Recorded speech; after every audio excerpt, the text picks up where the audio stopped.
Dear agents, not every client is for you. So I want to share my experience, right? When I first started in real estate, we accepted every single type of client.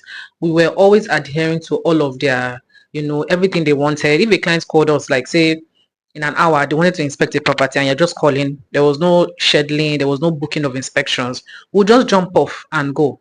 And guess what? Most times, most of those deals actually flopped. Like they failed because the clients had no regard for our time. So you probably end up going there and waiting for hours for a client that just shows up and is not apologetic about being late. After instructing that they needed to see it, and then you jump off. There was no shedding, there was nothing. You just take them around with no service agreement. Guess what? Those times we actually lost out on a lot of deals. A lot of those clients just left. A lot of them probably went behind our backs to close a lot of the deals that we took them to. So that's why I need to reiterate that not every client is actually for you as a real estate agent. You know what? You need to set your own standard. So what we do now, what has changed? Every client has to go through our process. We have a service process, and we're very kind, we're very gentle about it, right? We explain that look, this is how the process. You don't just call us and say you want to inspect and we jump off. No, it doesn't happen that way anymore.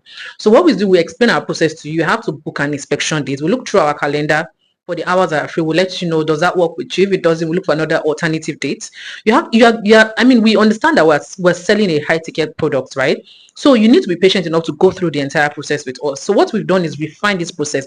Also, there's something we did again to just to minimize, stabbing basically. So where we have clients go behind our back, our legal team had to draw up a service agreement contract, just a one-page document that says that look, if we take you to certain properties and you decide to go for those properties, at the end of the day, you are going to pay us so and so. Now you're not going to pay us any money. We don't charge inspection fees. We don't charge whatever unnecessary fees. No, but we let you know that at the conclusion of this property, at closing, once you've made payment for your property, you're okay, you've done your due diligence, you've paid for the property, you will have to pay us a certain amount of money that is agreed. In fact, it's even negotiated. Like on the form, it says that it's open to negotiation, right? But the most important thing we do now is that this form has to be signed before we do anything.